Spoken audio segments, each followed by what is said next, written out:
tao na mapagkakatiwalaan, no? Something like that, no? Kaya marami ring nagtitiwala na kung sa business ninyo, marami nagtitiwala na mga clients ninyo, right? No, so and kung sa job man, 'di ba, nagtitiwala sa inyo yung inyong mga boss, no?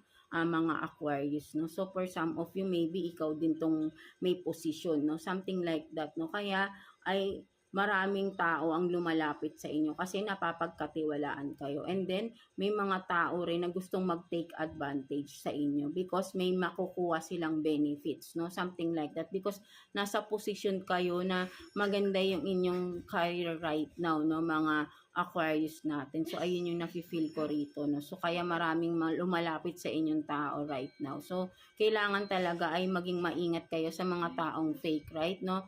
Para hindi kayo ma-take advantage, right? So, tignan naman natin possible